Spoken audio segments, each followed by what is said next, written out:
লেখিকা প্রমা মজুমদারের ভুল সবই ভুল। হ্যালো, শুনেছিস আমি এতক্ষণ যা বললাম? হ্যাঁ শুনেছি। তোর ভাই আমার জীবনটা তেজপাতা বানিয়ে দিয়েছে। আমিও সিদ্ধান্ত নিয়েছি এখন থেকে ওর জীবনটাও শুটকি মাছের মতো কঙ্কালসার বানিয়ে দেব। ভাবতে পারছিস আজ কি কাণ্ড করেছে? যদি কিছু হয়ে যেত আমি কি করতাম? আমার মতো মেয়ে দেখে এই লোকের সংসার করছি, আর কেউ করবে না ওর মতো লোকের সংসার। তবে আমিও আর বেশি দিন করব না। এখন আমার খারাপ সময় যাচ্ছে তাই একটু মানিয়ে নিয়েছি, আর কয়েকদিন পর চলে যাব এই পাগলের সংসার থেকে। একটু মাথা ঠান্ডা কর, আমি আজকেই কথা বলছি। ওরই অন্যায় মেনে নেওয়া যায় না। হ্যাঁ, তুই কি বলবি আমার জানা আছে, পেয়ারের বড় ভাই বলে কথা। না না, এবার আমি খুব রেগে গেছি, খুব শাসন করব। তুই একদম চিন্তা করিস না, তুই একটু শান্ত থাক। আর হ্যাঁ, তোকে তো একটা কথা বলতেই ভুলে গেছি। আর কি কথা? এই লোক একটা মেয়ের সাথে মেসেঞ্জারে কথা বলে। আমি সেদিন নিজের চোখে দেখেছি, মেয়েটার সাথে হেসে হেসে কথা বলছিল। আমি 100 ভাগ নিশ্চিত ও পরকীয়া করছে। চরিত্রের দোষ তো আগেই ছিল, এখন আরেক দোষ দেখা দিয়েছে। ফোনের অপর পাশের ব্যক্তি কপাল চাপড়ায়। এটা ছাড়া তার আর কি করার আছে? মেয়েটাকে অফিসের কলিগ হয় বলল, একটা প্রজেক্টে একসাথে কাজ করছে। আরে বাবা, কাজের কথা কি এত হেসে হেসে বলতে হয় নাকি? এতে চরিত্রের দোষ কিভাবে হয়? মাস্টার হয়ে ছাত্রীকে প্রেমের প্রস্তাব দেয়, এটা কি ভালো লোকের লক্ষণ? অপর পাশের ব্যক্তির মুখ হা হয়ে যায়, কিছু বলার ভাষা পায় না। তারপরও একটু সময় নিয়ে বলে, আরে কোচিং সেন্টারের ভাইয়া ছিল, মাস্টার বলছিস কেন? তোর থেকে মাত্র 5 বছরের বড়। বিয়ে করতে চেয়েছিল, প্রেম না। ওই একই কথা, যে পড়ায় সেই মাস্টার হয়। আর আমি তোর উল্টোপাল্টা কথা শুনে সব ভুলে রাজি হয়ে গিয়েছিলাম, তাই এখন পস্তাচ্ছি। আমার কোনো মূল্য নেই এই সংসারে, আমাকে মানুষ বলেই মনে করে না ওই লোক। তবে আমার জীবন নষ্ট করার পিছনে তোরও হাত আছে, এটা অস্বীকার করবি না একদম। না, আমি অস্বীকার করছি না, কিন্তু কথা তো হচ্ছিল আরেকটা বিষয়। এর মধ্যে আমি কিভাবে ঢুকে গেলাম? অপর পাশ কিছুক্ষণ নিশ্চুপ। এই পাশের ব্যক্তি ভয়ে ভয়ে বলে, আচ্ছা এবারের মতো একটু ক্ষমা করে দিতে পারবি না? বেচারা হয়তো ব্যস্ত ছিল, তাই এই ভুল হয়ে গেছে। তোর ভাইয়ের একটু ভুলের নমুনা আমার জানা আছে। নিজের বউ রেখে আরেক মহিলা নিয়ে রাস্তায় টানাটানি করার কথা কি ভুলে গিয়েছিস? মনে নেই তোর বিয়ের দিনের কথা? ফোনের অপর পাশের ব্যক্তি এবার সত্যি চুপ হয়ে যায়। থাকার কথা বাড়াবে না, নইলে তার বড় ভাইয়ের সম্মান হাওয়ায় ভেসে যাবে। এবারই পাগলকে থামানোর মোক্ষম অস্ত্রটা ব্যবহার করে ব্যক্তি। একদম ঠিক বলেছিস, ওর একটু শাস্তি পাওয়া দরকার। তুই এক কাজ কর, আদিকে নিয়ে বাপের বাড়ি চলে যা। কয়েকদিন একা থাকলে তোর মর্ম ঠিক বুঝতে পারবে। একটু কষ্ট করলে তোকে গুরুত্ব দেওয়া শুরু করবে। তুই না থাকলে খাওয়ার কষ্ট হবে তাতে কি? নিজে হাতে পুড়িয়ে রান্না করবে। একা থাকতে পারে না তাতেও সমস্যা নেই, বন্ধুদের নিয়ে আসবে ঘরে। আদিকে ছাড়া ঘুমাতে পারে না তাতেও সমস্যা নেই, সারা রাত জেগে বসে থাকবে। তোর মুখ না দেখলে মন খারাপ হয় তাতে কি? মেয়ে কলিগের মুখ দেখবে এখন থেকে। ওর কথার ভাবতে হবে না তোকে। এবার তুই একলা চলনীতিতে জীবন চালাবি। কি পারবি না? এটা কি বললি তুই? আমি ওকে ছেড়ে কিভাবে যাব? ওকে একটু কষ্ট দিলে তো আমার কষ্ট হবে দ্বিগুণ। ওর মন খারাপ হলে আমার বেশি খারাপ লাগবে। শ্বশুর বাড়ির লোক বলতে একমাত্র তুই আছিস, তাই একটু মনের কথা তোর সাথে শেয়ার করি। তাই বলে তুই আমাকে কুবুদ্ধি দিবি? তুই বন্ধু নামের কলঙ্ক। তুই আমার সংসারে আগুন লাগাচ্ছিস। আর কিছু বলবি না আমাকে। ফোনের অপর পাশের ব্যক্তির মুখে হাসি ফুটেছে। যাক বাবা, এবার শান্তি। মাথা ঠান্ডা হয়েছে পাগলের। ঠিক আছে, তাহলে এখন রেখে দিই, কাল আবার কথা হবে। এখন একটু বিশ্রাম নে, অনেক পরিশ্রম হয়েছে আজ। তুই সাবধানে থাকিস, আর অনেক রাত হয়ে গেছে, শুয়ে পড়িস। এতক্ষণ যারা ফোন লাভ করছিল তারা দুই বন্ধু মেঘা আর হিয়া। সম্পর্কে তারা অবশ্য ননদ বৌদি। হিয়ার একমাত্র বড় ভাই নীলের একমাত্র স্ত্রী মেঘা নামের মেয়েটি। বাংলাদেশে এখন ভরদুপুর হলেও সুদূর আমেরিকায় এখন রাত। হিয়া ঘুমের জন্য প্রস্তুতি নিয়েছিল, কিন্তু অসময়ে বন্ধুর ফোন পেয়ে একটু চিন্তিত হয়ে যায়। কিন্তু কিছুক্ষণ পর বুঝতে পারে আসল ঘটনা। মেঘা হিয়ার কলেজ জীবনের বন্ধু। মেয়ে হিসেবে খুবই ভালো, ওর মনটা একদম নরম আর শুদ্ধ। কিন্তু সমস্যা হলো রাগ উঠলে মাথায় শর্ট সার্কিট হয়ে যায়। মনে হয় দুই একটা তার ছিঁড়েও যায়। তবে সেই তার জোড়া লাগানোর ভারটা হিয়া স্বইচ্ছায় নিজে কাঁধে তুলে নিয়েছিল বহু বছর আগে, তাই ওকে সামলাতে বেশি হিমশিম খেতে হয় না। হিয়া মিটিমিটি হাসছে আর মনে মনে ভাবছে, আমাকে এভাবে কথা শোনালো, দাভাইকে নিশ্চয়ই হুইল পাউডার ছাড়াই ধুয়ে দেবে। আহারে, আমার বেচারা দাভাই আজ ওর কপালে শনি নাচছে। হিয়ার পাশে শুয়ে আছে অভ্র, ওর স্বামী। হিয়ার বিয়ে হয়েছে 3 বছর আগে। সম্পূর্ণ পারিবারিকভাবে ওদের বিয়েটা হয়েছিল। বিয়ের প্রায় 1 বছর পর হিয়া এই দেশে এসেছে। এরপর থেকে অভ্র দেখে আসছে এই দুই বন্ধুর কার্যকলাপ, তাই খুব একটা অবাক হয় না। তবে আজ একটু ঘাবড়ে গিয়েছিল, কারণ এই অসময়ে মেঘা কখনো ফোন করে না। ওর প্রেগনেন্সির 8 মাস চলছে, তাই একটু চিন্তা থাকেই। অভ্র ইশারায় হিয়াকে বলে ফোন লাউডস্পিকারে দেওয়ার জন্য, তাই আজ সে ওদের সব কথা শুনতে পায়। হিয়ার পরিবার বলতে আছে শুধু ভাই, ভাইয়ের বউ আর তাদের একটা ছানা যার বয়স 5 বছর। হিয়ার বাবা অনেক আগে মারা গিয়েছিলেন আর ওর মা 2 বছর আগে মারা যান। তবে হিয়া তার ছোট্ট পরিবার নিয়ে খুব খুশি। বৌদি যেহেতু প্রাণপ্রিয় বান্ধবী, তাই ননদ বৌদি সম্পর্কের নতুন সমীকরণ তৈরি করেছে এরা দুজন। এদের ভালোবাসা, খুনসুটি, ঝগড়া, মিল কোনোটার কমতি নেই। অভ্র বিয়ের পর খুব বেশি সময় ওই পরিবারের সাথে কাটাতে পারেনি, তাই খুব বেশি কিছু জানে না তাদের সম্পর্কে। তবে এটা জানে নীল আর মেঘার সম্পর্কটা খুব ভালো, দেখলেই বোঝা যায় ভালোবাসায় পরিপূর্ণ। রাত প্রায় 1টা, ঘুম হবে বলে মনে হচ্ছে না। তাই অভ্র হিয়ার দিকে ফিরে তাকায় যে এখনো বসে মিটিমিটি হাসছে। আজ আর ঘুম হবে না, চল কফি নিয়ে আসি। অভ্রর কফি নিয়ে আসা মানে চুটিয়ে আড্ডা দেওয়া, এটা হিয়ার জানা। তাই সে আর দেরি না করে দুজনের জন্য কফি নিয়ে আসে বেডরুমে। আমি যতদূর জানি তোমার দাভাই তো জব করে, সে টিচার ছিল কবে। আবার নাকি ছাত্রীকে নাকি প্রপোজাল দিয়েছিল। হিয়ার মুখে কফি ছিল, অভ্রর কথা শুনে ওর কাশি উঠে যায়। অনেক কষ্টে স্বাভাবিক হয়ে শব্দ করে হেসে ফেলে। আমার দাভাইয়ের একটা ইউনিক লাভ স্টোরি আছে। ও অন্য কোনো মেয়েকে প্রেমের প্রস্তাব দেয়নি, দিয়েছিল তার প্রথম পছন্দের মানুষকে, যে গত 6 বছর ধরে তার সাথে সংসার করছে। আজ আর ঘুমোতে হবে না, গল্পটা বল শুনি। হিয়া একটু আনমনে বলতে শুরু করে। মেঘার সাথে আমার পরিচয় কলেজে ভর্তি হওয়ার পর হয়। স্বভাবের দিক থেকে আমরা দুজন সম্পূর্ণ ভিন্ন ছিলাম। আমি চুপচাপ শান্ত আর মেঘা ছটফটে প্রাণবন্ত। প্রথম দিন পাশাপাশি বসেছিলাম। মেঘা নিজে থেকে আলাপ করে পরিচিত হয়ে নেয়। ওর মধ্যে কোনো জড়তা নেই। অন্যদিকে আমি একটা উত্তর দিয়েই চুপ হয়ে যেতাম। তারপরও মেঘা আমার সাথে বন্ধুত্ব করতে চায়। আসলে আমি ছোট থেকে এভাবে বড় হয়েছি। মা আর দার ভাইয়ের ঠিক করা গণ্ডির বাইরে আমি যাইনি। স্কুলের বন্ধু খুব বেশি ছিল না, কারণ দা ভাই। আমি কোথায় যাব, কার সাথে যাব, কার সাথে মিশবো, সব সে ঠিক করে দিত। সেই পরিস্থিতিতে নতুন কারোর সাথে বন্ধুত্ব করতে একটু ভয় হচ্ছিল। ওকে প্রথম তেমন কিছু বলিনি, সামনে আসলে কথা বলতাম, এর বেশি না। কয়েকদিন পর বেশ ভালো সম্পর্ক হয়ে যায় আমাদের। হিয়ার চোখের সামনে সব ভেসে ওঠে। নীল প্রায়ই হিয়াকে নিয়ে যাওয়ার জন্য কলেজের সামনে আসতো। বাবা না থাকায় বোনের প্রতি তার দায়িত্ব ছিল অনেক বেশি, তাই বোনের সব দিক থেকে আগলে রাখতো। একদিন হিয়ার পাশে মেঘাকে প্রথম দেখে। মেয়েটা অনেক কথা বলছে আবার হাসছে। হিয়ার পুরনো সব বন্ধুদের সে চেনে, ওকে চেনে না। তাই সামনে এগিয়ে গিয়ে সরাসরি নাম জিজ্ঞেস করে। এতেই বাধে বিপত্তি। মেঘা ধরে নেয় নীল রাস্তার বখাটে ওদের উৎপাত করতে এসেছে। সে ছোট থেকে ডান পিঠে, তাই ভয় না পেয়ে সোজা নীলের কলার চেপে ধরে। নীলের চোখে চোখ রেখে বলে, মেয়েদের দেখলেই গা চুলকায়, আজ তোর হাড্ডি গুড্ডি ভেঙে দেব। পাশে দাঁড়িয়ে থাকা হিয়াকে কিছু বলতে দেয় না। সে কিছু বলতে গেলেই বলে ওঠে, তুই এদের চিনিস না, আমি একে শায়েস্তা করছি, বলে নীলকে থাপ্পড় দেওয়ার জন্য হাত উঁচু করে। নীল অবাক হবে না বিব্রত, সেটাই হয়তো বুঝতে পারছে না।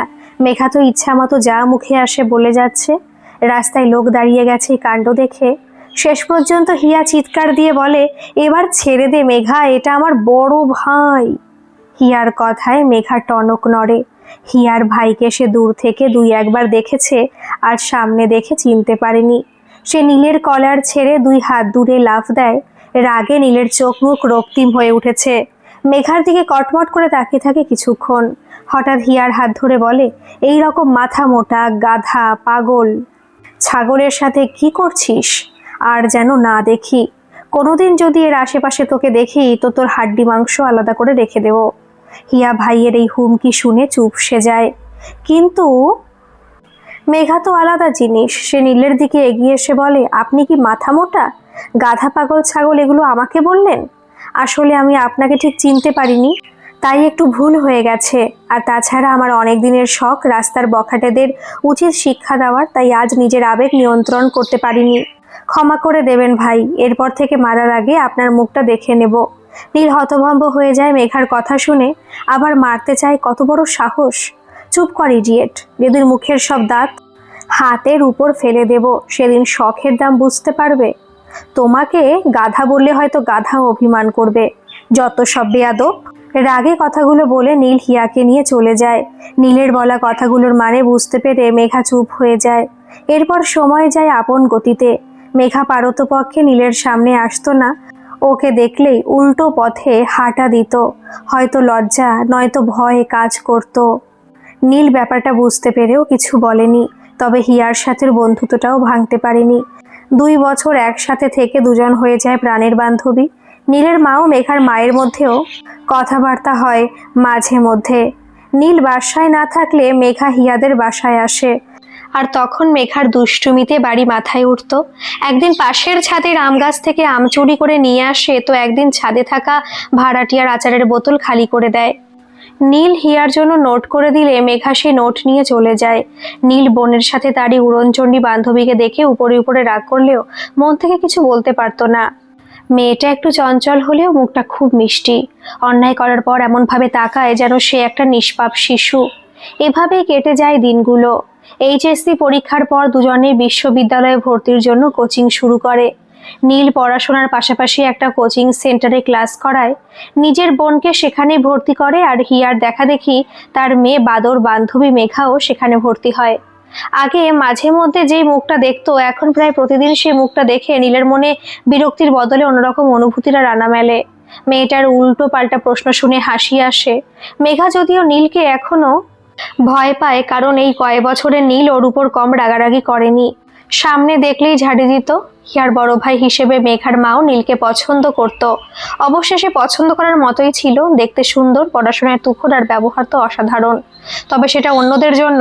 মেঘাকে দেখলেই তার কপালের মধ্যে 3-4টা ভাঁজ পড়ে যায়। মনে হয় মেঘার মুখে তেতো করলা লাগানো আছে। তাই মেঘা তার থেকে শত হাত দূরত্ব মেপে চলে, তবুও বারবার তার সামনেই চলে আসে।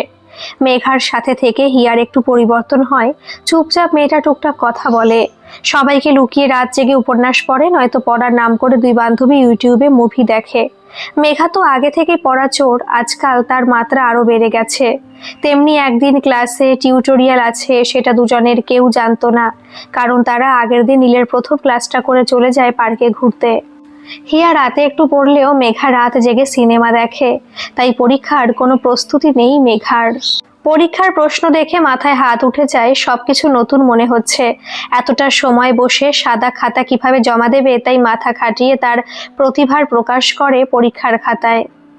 মেঘার ধারণা এসব খাতা এত গুরুত্ব দিয়ে দেখা হয় না, তাই একটু মজা করেছে। কিন্তু দুর্ভাগা মেঘা এটাও জানে না যে খাতাটা নীলের হাতেই পড়েছে। রাতে নীল খাতা নিয়ে বসেছে। হিয়ার খাতা দেখে মাথা গরম হয়ে যায়। কোনো রকমে টেনে টুনে পাশ করেছে। এই অবস্থা থাকলে ভার্সিটি তো দূরের কথা, গ্রামের কলেজেও চান্স পাবে না। হঠাৎ মাথায় মেঘার নামটা আসে। খুব আগ্রহ নিয়ে সেই পাগলের খাতাটা খুলে বসে। কিন্তু খাতা দেখে নিজেকেই পাগল পাগল লাগে। মেয়েটা কি সত্যি এগুলো লিখেছে? পরদিন মেঘাকে অফিস রুমে ডেকে পাঠানো হয়। মেঘা যতই দুষ্টু হোক, টিচারের বকা খুব ভয় পায়, তাই মুখটা কালো করে টিচার্স রুমে যায়। সেখানে নীল ছাড়া আর কেউ নেই। নীল সরাসরি মেঘার খাতাটা ওর হাতে দিয়ে বলে, যা লেখা আছে মুখে পড়ে শোনাও। মেঘা আকাশ থেকে পড়ে। বলে কি এই লোক এসব কথা কিভাবে বলবে?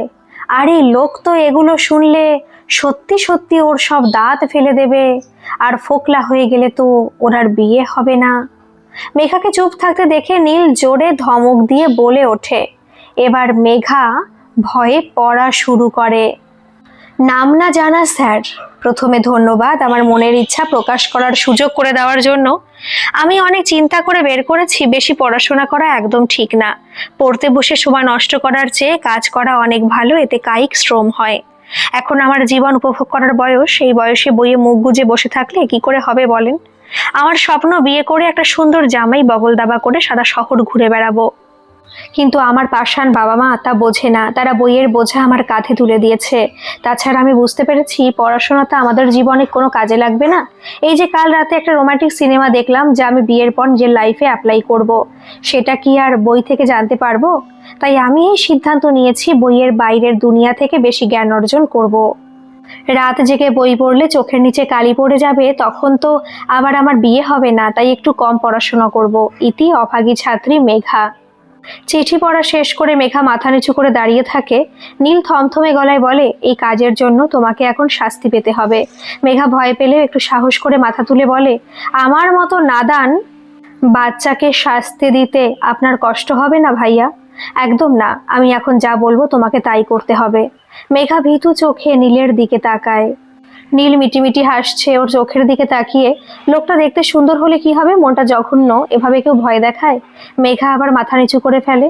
তোমার এত বিয়ে করার শখ তা আগে জানতাম না, তাই তোমাকে একটা হেল্প করছি। কিছুদিন পর আমি তোমাকে বিয়ে করব, আর তোমার স্বপ্ন পূরণ করার সুযোগ করে দেব। তখন যদি কোনো ঝামেলা করেছো তো তোমার পা ভেঙে হাতে ধরিয়ে দেব। এটা কি ছিল? উনি কি আমাকে বিয়ের প্রস্তাব দিচ্ছে নাকি হুমকি দিচ্ছে? আমি মোটা টাকলা কাউকে বিয়ে করব, তবু এই রাগী স্যারকে বিয়ে করব না। কথাগুলো মনে মনে ভেবেই মেঘা সেখান থেকে চলে যায়। অন্যদিকে নীল এবার একটু জোরে হেসে ফেলে। মেঘার ভীতু মুখটা দেখে খুব হাসি পাচ্ছিল, তবুও অনেক কষ্টে নিজেকে আটকে রেখেছিল। মেয়েটাকে বেশ কয়েকদিন ধরে ভালো লাগছে, ভেবেছিল কিছুদিন পর বলবে, কিন্তু কানে এসেছে মেঘার জন্য নাকি বিয়ের প্রস্তাব আসা শুরু হয়েছে, তাই আর রিস্ক নেয়নি। যাক, এই সুযোগে মনের কথাটা তো বলে দিয়েছে, এটাই অনেক। এবার যা করার মেঘাই করবে। মেঘার হাত পা কাঁপছে। নীলের সামনে যতই শক্ত দেখাক, আসলে সে তো ভিতুর ডিম। হিয়া অপেক্ষা করছিল বন্ধুর জন্য, তাই ওকে দেখে একের পর এক প্রশ্ন শুরু করে। হিয়ার সামনে মেঘা চুপ থাকতে পারে না, গড়গড় করে সব বলে দেয়। হিয়া আহাম্মকের মতো মেঘার দিকে তাকিয়ে থাকে। নীলকে হিয়া খুব ভালোবাসে, তাই ভাইয়ের এই ইচ্ছাটা পূরণ করার জন্য উঠে পড়ে লেগে যায়। মেঘাকে রাজি করাতে কত কি যে বলেছিল, তা শুনলে কেউ মাথা ঠিক রাখতে পারবে না। মেঘা তো মুখের উপর বলে দেয়, তোর ওই বদরাগী ভাইকে আমি বিয়ে করব না। ওই লোক আমাকে এমনিতে দেখতে পারে না, পরে দেখা যাবে একটা ভুল করলে লবণ মরিচ ছাড়াই চিবিয়ে খেয়ে ফেলবে। হিয়াও দমে যাওয়ার পাত্রী না, সে মেঘাকে বলেছে, ওকে বিয়ে করলে তোর লাভের উপর লাভ। এতদিন দাভাই তোর উপর চোটপাট করেছে, এখন তুই করবি। আমাদের বাসায় চলে আসলে সারা জীবন পাশের ছাদের আম খেতে পারবি। নিচতলার আন্টি নিজে থেকে তোকে আচার বানিয়ে দিয়ে যাবে। মায়ের কাছে দাভাইয়ের নামে নালিশ দিয়ে বকা খাওয়াতে পারবি। আমিও তোকে সাপোর্ট করব। পড়া না পারলেও তোকে বকতে পারবে না, তুই ভয় দেখাবি ঘর থেকে বের করে দেওয়ার। এমন আরো হাজারটা যুক্তি। হিয়ার এত যুক্তির কাছে মেঘাকে হার মানতেই হয়। তাই কিছুদিন পর খুব ধুমধাম করে মেঘার নীলের বিয়ে হয়। অভ্র গল্পটা শুনে হেসে ফেলে। মেঘাকে দেখলে বেশ চুপচাপ মনে হতো ওর, কিন্তু ও যে এত দুরন্ত তা ওর জানা ছিল না। রাত প্রায় শেষের দিকে হিয়া উঠতে যায়। অভ্র আবার বলে ওঠে, মহিলা নিয়ে টানাটানি ব্যাপারটা কি? হিয়া এবারও শব্দ করে হেসে ফেলে। আমার বিয়ের দিন একটা ঘটনা ঘটেছিল, দাভাইয়ের দোষের কথা বলতে গেলেই এই কথাটা বলবে। কি ঘটনা? আমাদের বিয়ের দিন মেঘা ভেবেছিল দাভাইকে সারপ্রাইজ দেবে। ওকে বলেছিল শাড়ি পরবে, কিন্তু লেহেঙ্গা পরে সেজেছিল। আমাদের সাজ শেষ হওয়ার পর দুজন পার্লারের বাইরে দাঁড়িয়েছিলাম দাভাইয়ের জন্য। ও আমাদের নিতে আসবে। কাকতালীয়ভাবে আমাদের পাশে একটা মেয়ে এসে দাঁড়ায়, বয়স প্রায় আমাদের মতোই। একসাথে সেজেছিলাম, তাই শুনেছি ওর আজ 1 বছরের ম্যারেজ অ্যানিভার্সারি। ওর হাজবেন্ড আসছে নেওয়ার জন্য। এমন সময় দাভাইয়ের গাড়ি আমাদের সামনে এসে দাঁড়ায়। দাভাই আমাকে গাড়িতে উঠতে বলে, কিন্তু পাশে দাঁড়ানো মেঘার দিকে ফিরেও তাকায় না, উল্টে ওই মেয়েটার হাত ধরে টেনে গাড়ির কাছে নিয়ে যেতে থাকে। আমি আর মেঘা দুজনেই আহাম্মক হয়ে দাঁড়িয়ে থাকি ওর কাজ দেখে। মেয়েটা হাত ছাড়াতে চাইলেও চেপে ধরে বলে, অনেক সুন্দর লাগছে, কিন্তু দেরি হয়ে যাচ্ছে। বাড়িতে গিয়ে তোমার সাজের আর প্রশংসা করব, তাড়াতাড়ি গাড়িতে উঠে বসো। মেয়েটির স্বামী যে কখন এসেছে আমরা খেয়ালই করিনি। সে দাভাইয়ের সামনে গিয়ে রাগি চোখে বলে, আমার বউ নিয়ে কই যাচ্ছেন? আপনি কি অন্ধ? দাভাই দ্বিগুণ উঁচু গলায় বলে, আমার চোখ ঠিক আছে, আপনি আমার বউয়ের দিকে নজর দেওয়া বন্ধ করুন। আপনার বউ আমার বোনের সাথে দাঁড়িয়ে আছে, নিয়ে যান। লোকটা অবাক চোখে আমাদের দিকে তাকায়। আমরা ওর কথা শুনে থ হয়ে যাই। মেঘা অনেকক্ষণ নিজের রাগ নিয়ন্ত্রণে রাখলেও আর না পেরে দাভাইয়ের সামনে গিয়ে বলে, আরেক গাধা, আরেক লোকের বউ নিয়ে টানাটানি করা বন্ধ করো। আমি তোমার সামনে পাশে যে আছে সে আরেকজনের বউ। এবার দা ভাইয়ের হুঁশ ফেরে সোজা হয়ে তাকিয়ে দেখে সত্যি সে অন্য মেয়ের হাত ধরে রেখেছে, যার হাজবেন্ড ওকে এখনই খেয়ে ফেলার লুক নিয়ে দাঁড়িয়ে আছে। দা ভাই একটা বোকা বোকা হাসি দিয়ে বলে, সরি, একটু ভুল হয়ে গেছে, কিছু মনে করবেন না। পার্লারে সাজলে সবাইকে আমার একরকম মনে হয়। এখানে আমার কোনো দোষ নেই। নিজেকে নির্দোষ প্রমাণ করার জন্য কি লজিক। সারা রাস্তা আমি হাসতে হাসতে এসেছি, কিন্তু মেঘা রেগে বোম হয়েছিল। দাভাইয়ের অবস্থা দেখার মতো হয়েছিল সেদিন। হিয়া সেই কথা ভেবে এখনো হাসছে, অন্যদিকে অভ্র হাসতে হাসতে গড়াগড়ি খাচ্ছে। সন্ধ্যা প্রায় 7টা। নীল এইমাত্র অফিস থেকে ফিরেছে। অন্যান্য দিন মেঘা দরজা খুলে ওর হাত থেকে সবকিছু নিয়ে যায়, কিন্তু আজ ঘুরেও তাকায়নি, সোজা রান্নাঘরে চলে গেছে। আদি ড্রয়িং রুমে জানালা ধরে ঝুলছে। মানুষ যে বানর থেকে এই রূপে এসেছে তার উদাহরণ তার এই ছেলেটা। সারাক্ষণ লাফালাফি করে বারান্দায় নয়তো জানলায় ঝুলে থাকে। কিছুক্ষণ ছেলেকে আদর করে নিজের ঘরের দিকে পা বাড়ায়, তবে টেবিলে কিছু একটা শব্দ শুনে সেদিকে তাকায়। মেঘা চায়ের কাপ রেখে নিজের ঘরে গিয়ে দরজা লাগিয়ে দেয়। মেঘা হাবে ভাবে বুঝিয়ে দিচ্ছে আজ একটা ঝড় উঠবে। নীল হাত মুখ ধুয়ে চায়ের কাপ হাতে নিয়ে বসে। আজ সারাদিন কি কি করেছে তার হিসেব মেলাচ্ছে। বলা ভালো, কি অন্যায় করেছে তা খুঁজে বের করার চেষ্টা করছে। সকালে স্নান করে তোয়ালে বারান্দায় রেখেছে। বাজারটাও ঠিকঠাক করেছে। ছেলেকে সময় মতো স্কুলে দিয়ে অফিসে গেছে। মেঘার মিসড কল দেখে 2বার ফোন ব্যাক করেছে, তবে মেঘা ফোন ধরেনি। হঠাৎ কি মনে পড়ায় বসা থেকে দাঁড়িয়ে যায়। আদিকে তার স্কুল থেকে নিয়ে আসার কথা ছিল, কিন্তু সে মিটিংয়ে থাকায় ভুলে গেছে। ফোন সাইলেন্ট থাকায় বুঝতে পারেনি। নীল ড্রয়িং রুমে ছুটে যায়। এটা সত্যি আদি তো, যে এখন এক মনে ছবিতে রং করছে? নিশ্চয়ই মেঘা গিয়ে ওকে নিয়ে এসেছে, কিন্তু মেঘার তো রিকশায় ওঠা বা সিঁড়ি ভাঙা নিষেধ। কারণ মেঘার প্রেগনেন্সির 8 মাস চলছে, তবে একটু সমস্যা আছে, তাই ডাক্তার সম্পূর্ণ বিশ্রাম নিতে বলেছে। এটা জানার পর আদিকে সে স্কুলে নিয়ে যায়, আবার নিয়ে আসে। কিন্তু আজ এত বড় ভুল কিভাবে হয়ে গেল বুঝতে পারছে না। এবার কি হবে? মেঘবালিকা শেষবারের মতো আমাকে মাফ করে দিতে পারবে? আমি অনেকগুলো সরি। এবার বেঁচে থাকলে আর জীবনে এমন ভুল করব না, কথা দিলাম। আমি তো তোমাকে ভালোবাসি, তাই না? কথাগুলো দরজার সামনে দাঁড়িয়ে বলে নীল। সাহস করে ভেতরে যেতে পারছে না, কারণ আবহাওয়া অনেক গরম। ঘরের ভেতর ঠুসঠাস আওয়াজ আসছে। কাপড় গোছানো নামে মেঘার আগে আলমারির ড্রয়ারের সবকিছু শব্দ করে ছুটছে। নীলের কথা কানে যাওয়ার সাথে সাথে তেড়ে আসে। জানি তো তুমি আমাকে কত ভালোবাসো, এর জন্যই তো একটা চোখের সামনে আর একটা পেটে নিয়ে ঘুরছি। কিন্তু তুমি হয়তো ভুলে গেছো আমি তোমাকে একটুও ভালোবাসি না। তাই এই মুহূর্তে আমার ঘর থেকে বেরিয়ে যাও। তোমাকে দেখলে আমার মাথা গরম হয়ে যাচ্ছে। কত বড় বেয়াক্কেলে লোক ছেলের কথা ভুলে যায়, আবার ফোনও ধরে না। 2 দিন পর নিশ্চয়ই আমাকেও ভুলে যাবে। না না, এরকম কখনো হবে না। এটাই শেষবার। তোমাকে ভুলে যাওয়ার আগে হয়তো আমি নিঃশ্বাস নেওয়া ভুলে যাব। কথাটা বলে নীল পেছন থেকে মেঘাকে জড়িয়ে ধরে। মেয়েটা একটু রাগী হলে ওর সাথে বেশিক্ষণ রাগ করে থাকতে পারে না। মেঘা মুচকি হাসে। এই লোকটা এত ভালো কেন, এত সহজে নিজের দোষ মেনে নেয়? সকাল প্রায় 10টা। অভ্র আর হিয়া একসাথে বেরিয়েছে। আজ ছুটির দিন, তাই দুজনে এসেছে গ্রসারি সুপার শপে। অভ্র হিয়াকে নামিয়ে দিয়ে পার্কিং লটে গাড়ি রাখতে যায়। এমন সময় হিয়ার ফোনে কল আসে বৌদিরূপী প্রাণপ্রিয় বান্ধবীর। হিয়া ফোনে কথা বলতে বলতে একজনের হাত ধরে সামনে এগিয়ে যাচ্ছে। এটা দেখে অভ্রর চোখ ছানা বড়া। মনে আসে ভাইয়ের বোন, একটু মিল তো থাকবেই। কিন্তু এটা তো বাংলাদেশ না। সেখানে তো শুরু চেঁচামেচি হয়েছিল, কিন্তু অন্যের স্বামী নিয়ে যাওয়ার জন্য এখানে তো সোজা জেলে ভরে দেবে। অভ্র চিৎকার করে বলতে থাকে, হিয়া, তোমার একমাত্র অবলা স্বামী এখানে আরেকজনের হাত ছেড়ে আমার কাছে চলে আসো। গল্পটি কেমন লাগলো অবশ্যই কমেন্ট করে জানাবেন, আর ভালো লাগলে একটা সাবস্ক্রাইব করে আমার পাশে থাকবেন। ধন্যবাদ।